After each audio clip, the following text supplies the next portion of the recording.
Esta emisora les da la bienvenida al programa Encuentros con la Filosofía, para conversar poniendo en duda nuestras certezas, con la participación abierta de profesores de la Universidad Politécnica Salesiana, de la Universidad Central del Ecuador, de la Universidad Andina Simón Bolívar. Encuentros con la Filosofía se difunde semanalmente por las emisoras universitarias Infinito Digital, Voz Andina Internacional y Radio Faxo. Abrimos nuestros micrófonos.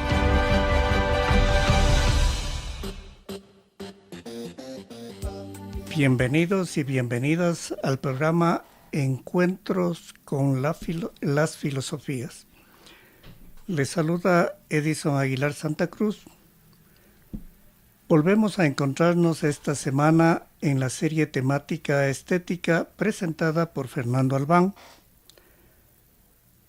Recordamos que una serie temática tiene el propósito de acercarnos a temas filosóficos poco conocidos o ignorados y propiciar diálogos con otros saberes, conocimientos y otros territorios de pensamiento. Saludo a Tito Chela en la cabina de Radio Voz Andina Internacional. Doy la bienvenida a Fernando Albán, quien estudió literatura en la PUCE y luego filosofía y lingüística en Lyon y en París, Francia. Fundador y miembro del comité editorial de la revista de ensayo y poesía País Secreto, editor de la revista de teatro experimental El Gong, y director de las revistas Trashumante y Elipsis. Autor, editor de los libros colectivos La Cuadratura del Círculo, 4 ensayos sobre la cultura ecuatoriana, 2006, Fulgor del Instante, aproximaciones a la poesía de Iván Carvajal, 2008. Ha publicado los siguientes libros: La Utopía Republicana, 2011, El Sujeto y la Ley, 2012, Pasos de Frontera, 2014, el poemario Iris Negro, 2016, La Mirada Animal, 2019 y en 2023 César Vallejo, el poeta, el cronista, entre poética y política. Desde el 2000 hasta la actualidad es profesor e investigador de la Pontificia Universidad Católica del Ecuador. Fernando Albán, como parte de la serie temática estética, hoy nos presenta la estética desde Kant. Bienvenido, buenos días, Fernando. Muy buenos días, gracias por la invitación. Bueno, estamos una vez más acá, continuando con esta serie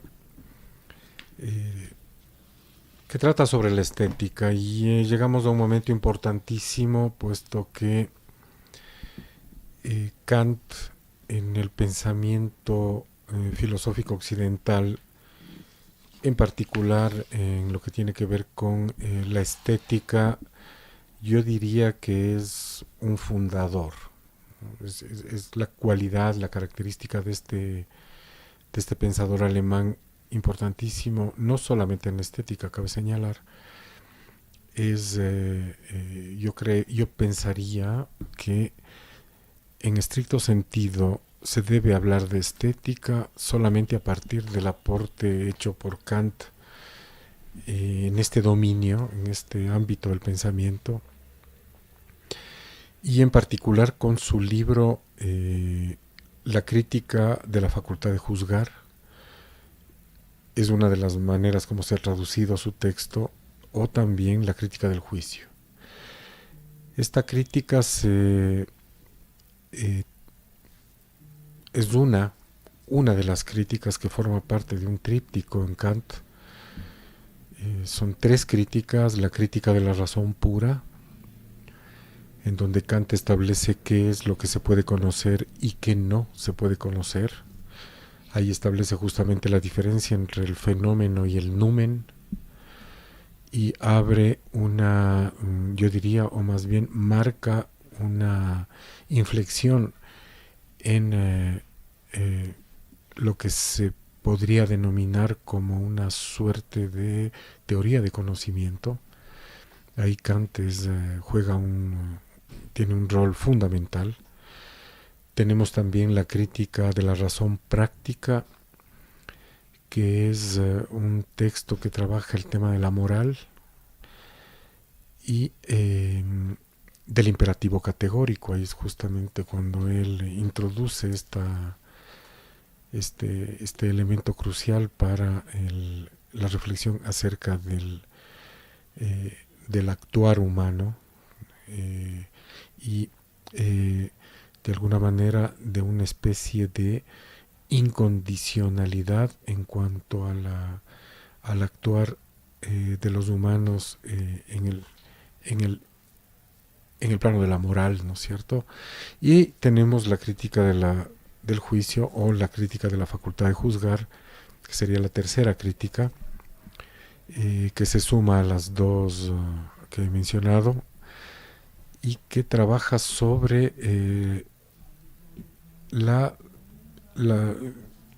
en qué consiste la formulación de juicios de valoración estética. Es decir, ese es el esfuerzo fundamental que Kant encamina en la crítica del juicio. Es decir, ¿qué es lo que ocurre en el espectador en el momento en que formula un juicio de valoración estética? ¿Cómo se produce el juicio de valoración estética? ¿Cuáles son sus condiciones? ¿Cuáles son sus límites? Entendiendo siempre que Kant es un pensador que está formulando límites, está estableciendo límites en el conocimiento, límites en el ejercicio de la razón práctica y límites también a la hora del ejercicio del juicio de valoración estética, ¿no? Entonces es un poco el marco en el que se constituye este texto de Kant, importantísimo. Entonces considero posiblemente, obviamente, todo lo que se pueda decir en relación a la estética y todo lo que pueda decir yo en esta serie puede y debe ser objeto también de comentarios críticos, obviamente. Considero que cabe hablar de estética, es posible hablar de estética solamente a partir de Kant. Es decir, es un fundador en ese sentido Kant, ¿no? Y entonces, bueno, para entrar un poco en la discusión de este texto fundamental, habría que remitirnos de manera muy breve a lo que hicimos la última vez, que es Aristóteles, ¿no? Claro, hay una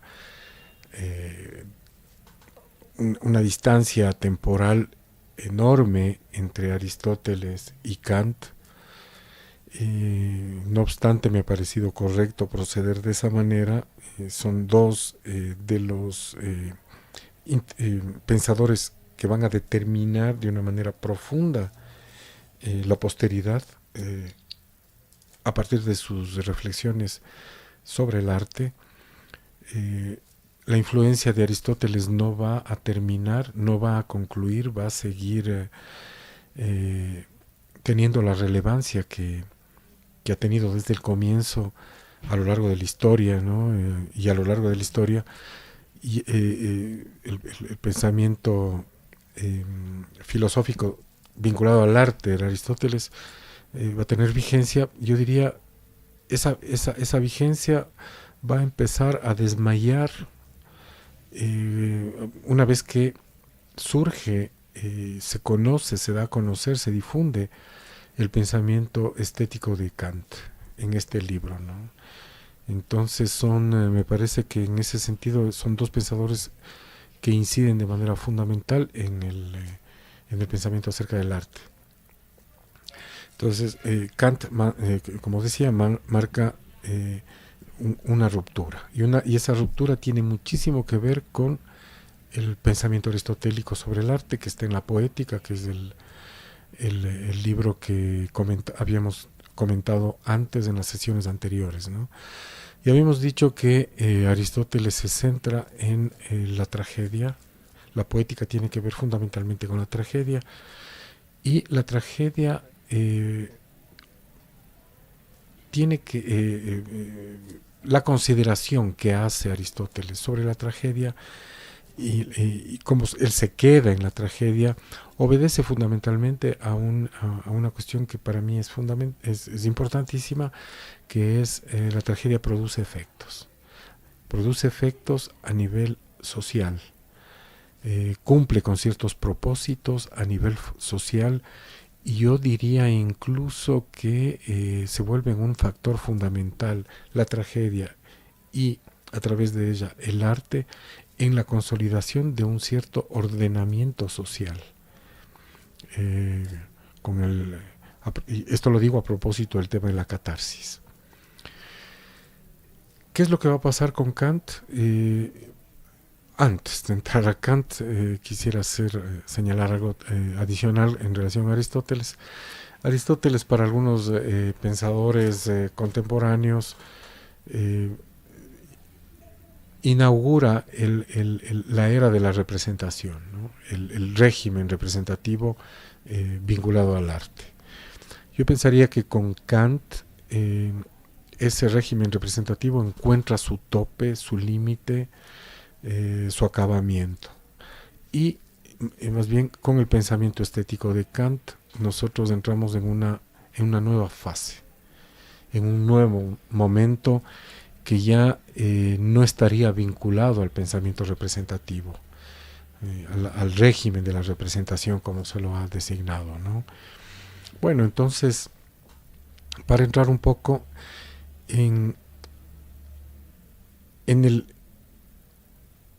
lo que hace Kant, hace algunas cosas en la crítica del juicio. Una fundamental es establecer la autonomía del arte. Justamente el pensamiento crítico es el pensamiento que pone límites.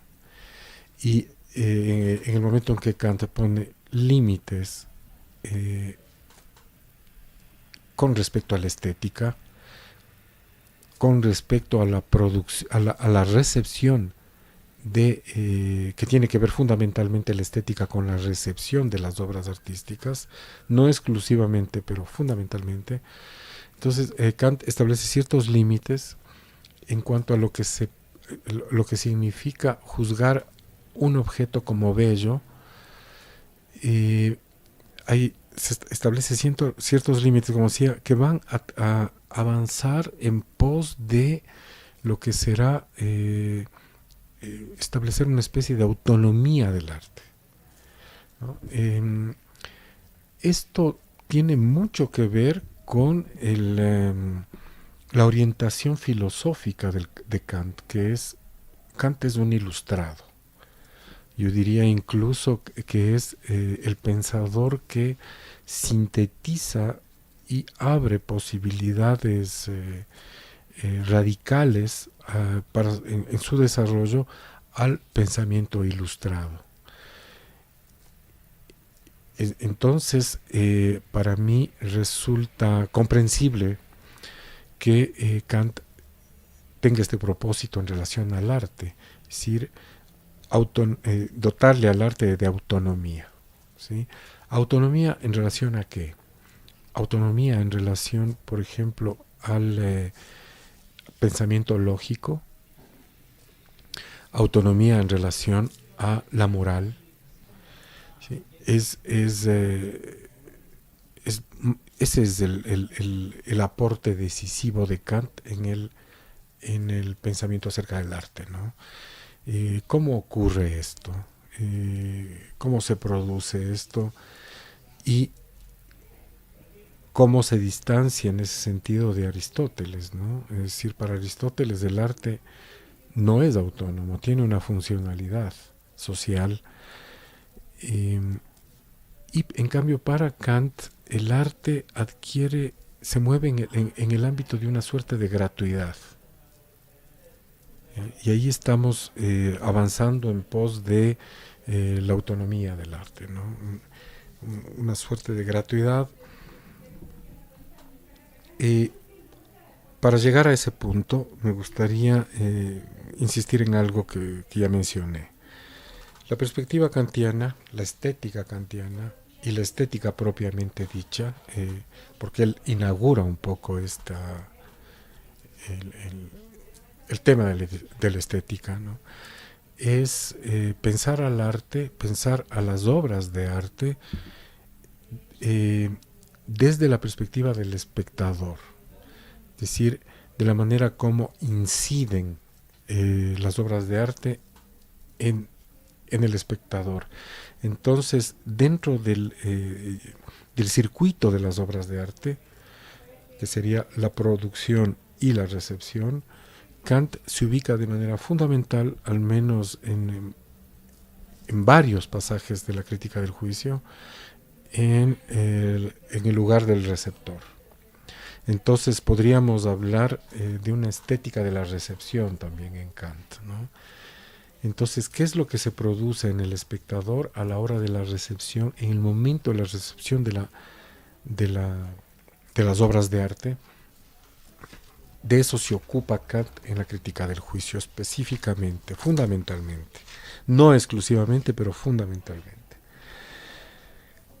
Y entonces, cuando el receptor experimenta lo bello, ¿no es cierto? Kant hace una afirmación que tiene un carácter enorme. Dice, cuando el receptor experimenta lo bello, adquiere una suerte de libertad con respecto al objeto.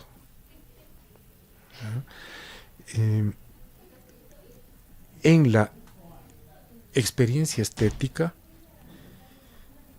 el receptor adquiere una especie de independencia en cuanto a la existencia del objeto. Este es el lugar de inicio de la reflexión de Kant sobre el arte, ¿no? Es decir, el arte, en el impacto que él provoca, en los efectos que él provoca en el receptor a la hora de la contemplación estética, sustrae al receptor, al espectador, del régimen de la necesidad. Ese sería el elemento central. Lo sustrae del régimen de la necesidad. El arte, por lo tanto, tiende a romper con el régimen de la necesidad. ¿Qué quiere decir esto? Es decir, rompe con el régimen de la necesidad por el hecho mismo de que vuelve independiente al receptor en relación al objeto.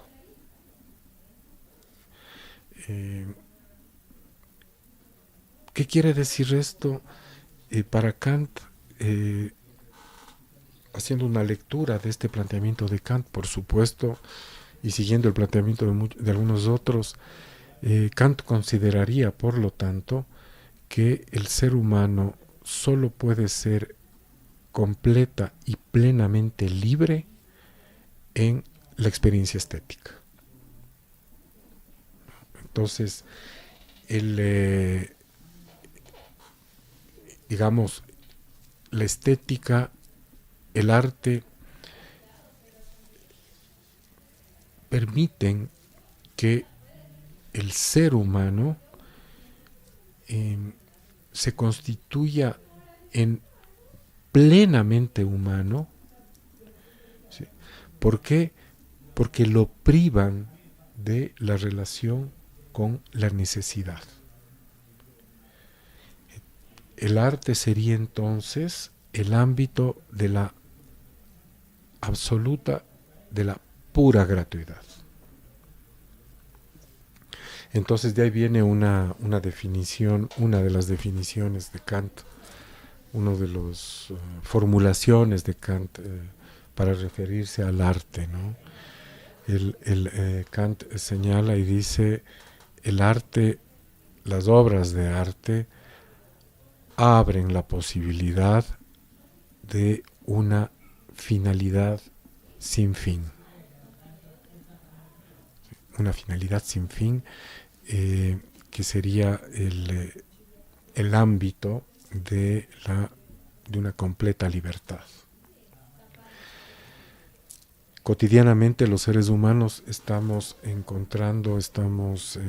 relacionándonos con un sinnúmero de objetos en contextos diferentes. Y esta relación con objetos en contextos diferentes significa que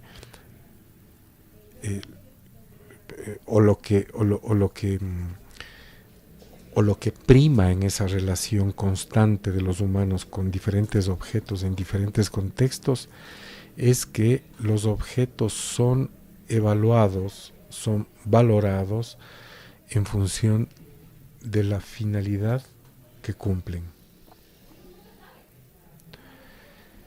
En el arte, por el contrario, estos objetos pierden finalidad. La relación con una finalidad determinada que permitiría ajustar los objetos al régimen de la necesidad, eso se pierde en el arte. Entonces, esta ausencia de finalidad o esta finalidad sin fin es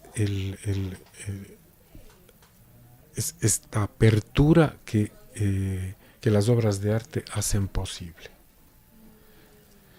Y por lo tanto permiten a su vez que el ser humano experimente la libertad. Entonces, curiosamente, en el arte, el vínculo que el arte que él propicia, no es un vínculo de dependencia con objetos.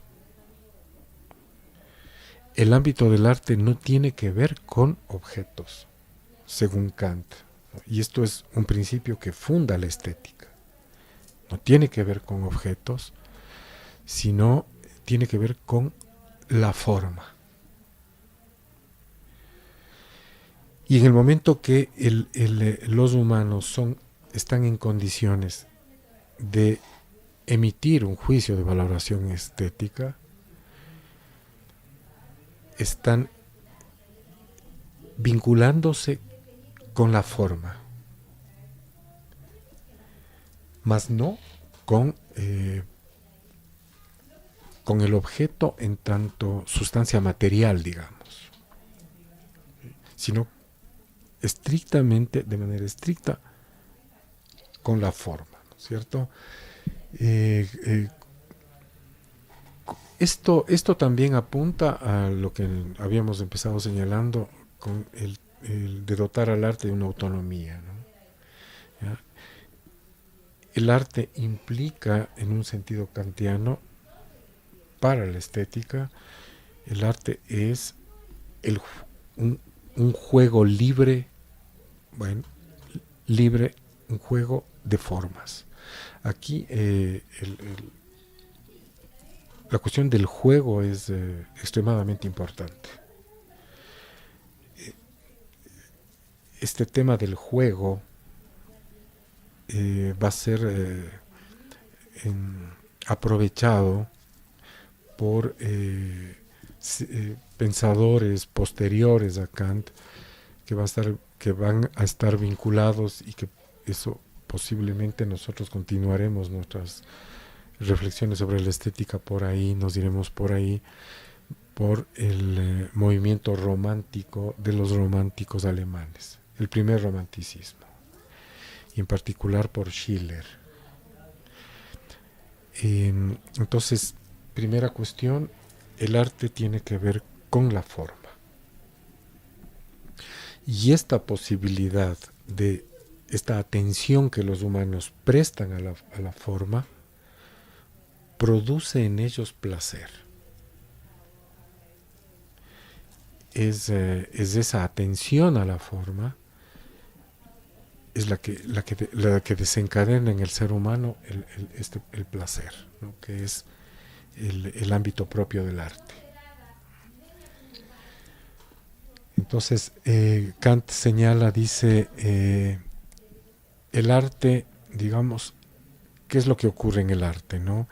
En el arte, la representación del objeto es remitida al sujeto por medio de la imaginación.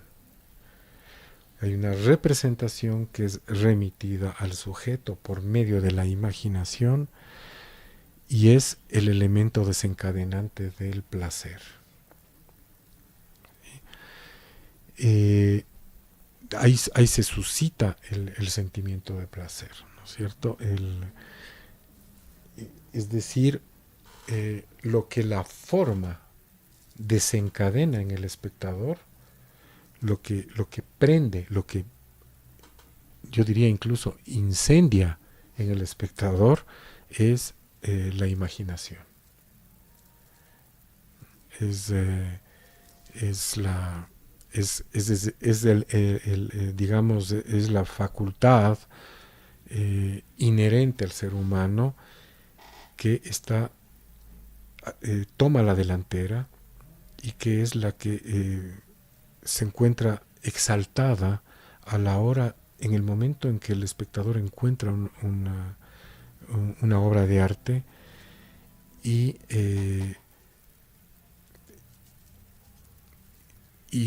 atiende a la forma, ¿cierto? ¿Qué es lo que se prende ahí? Es la imaginación. Entonces, la imaginación va a tener un rol crucial en la estética kantiana. Entonces, en el conocimiento, por el contrario, ¿qué es lo que se produce según Kant, ¿no? Cuando un juicio interviene o se produce en el ámbito del conocimiento, ¿no? Entonces ahí más bien la representación remite al objeto por medio del entendimiento. El entendimiento es la fuente productora de los conceptos. Entonces el conocimiento tiene que ver con el entendimiento, es el entendimiento el que se prende, pero la representación remite en ese caso al objeto. Entonces Kant dice, en la acción de conocimiento, el individuo está supeditado al objeto. Entra en una relación de dependencia con el objeto. En el arte no. En el arte los individuos se liberan de los objetos por obra de la imaginación. Y eso es fuente de placer. Esa es fuente de placer. Entonces, aquí hay una novedad, digamos, además que lo diferencia de Aristóteles de manera radical, y es que el juicio estético está divorciado del concepto. El acto de valoración estética en los seres humanos no está presidido por el concepto, porque y por lo tanto en la relación que establecen los seres humanos con el arte no se da la dependencia en relación a los objetos. Hay una suerte más bien de liberación. Entonces ahí eso está vinculado al hecho de la imaginación. Entonces ocurre que los humanos no somos libres en cuanto vamos produciendo conceptos y conocimientos acerca de los objetos. No, la libertad es suscitada en los humanos cuando la imaginación se prende por el hecho de atender a la forma, y esto produce una liberación en relación al objeto que es fuente de placer. Solo en el arte, señala Kant, en el juicio estético, el ser humano puede ser completamente libre. Esto daría para muchísimo, ¿no? Daría para muchísimo. Ahora, haciendo un breve paréntesis, como solemos hacer, daría para muchísimo. Si nosotros, por ejemplo, estamos en el finales del siglo XVIII, Kant está produciendo ahí, ¿no es cierto? Estamos en vísperas de la Revolución Francesa, y si nosotros nos remitimos, por ejemplo, a Marx, una de las cuestiones que señala Marx, que serían uno de los efectos mayores que produce el capitalismo, cuando los objetos se convierten en mercancías, es justamente la relación de dependencia, de subordinación que el objeto ejerce sobre aquel que lo produce. El fetichismo de la mercancía. Hay una... Y que se ha ido, conforme el capitalismo se ha ido desarrollando, esa relación de subordinación del objeto al humano que produce el estado, la condición alienada del humano en el capitalismo, se ha ido incrementando, lo que lleva justamente a al consumo exacerbado, a esta lógica de consumo exacerbado. Curiosamente, el arte está ahí para romper con esa relación de dependencia. Muchos han visto en este planteamiento de Kant una vía de posibilidad de desarrollo de un pensamiento político vinculado al arte que es tremendamente fecundo. Tremendamente fecundo. Yo diría, más allá de las diferencias y de las críticas que hace Walter Benjamin, por ejemplo, cuando reflexiona acerca del impacto de la técnica reproductiva en una obra de arte, él critica a Kant en muchos aspectos, pero no deja de una manera u otra, de recurrir a este planteamiento de Kant por este carácter liberador del arte. Este carácter que de alguna manera el objeto en el arte estaría produciendo efectos que son contrarios a los efectos que la mercancía produce, que el objeto mercantil produce en relación a los individuos. Entonces aquí estamos, este es el lugar de entrada, digamos, de la estética kantiana, esta condición liberadora del arte. Muchas gracias, Fernando. Concluimos este encuentro semanal con las filosofías, con nuestro agradecimiento a ustedes, radioescuchas, al invitado de esta semana, Fernando Albán, a Tito Chela en la cabina de Radio Voz Andina Internacional. Sus comentarios y sugerencias al correo electrónico encuentrosconlafilosofía@gmail.com. Hasta el próximo encuentro con las filosofías. Agradecemos su sintonía a Encuentros con la filosofía. el programa que impulsa el filosofar como acción compartida desde las radios universitarias. Les invitamos a compartir las próximas emisiones de Encuentros con la filosofía por esta emisora.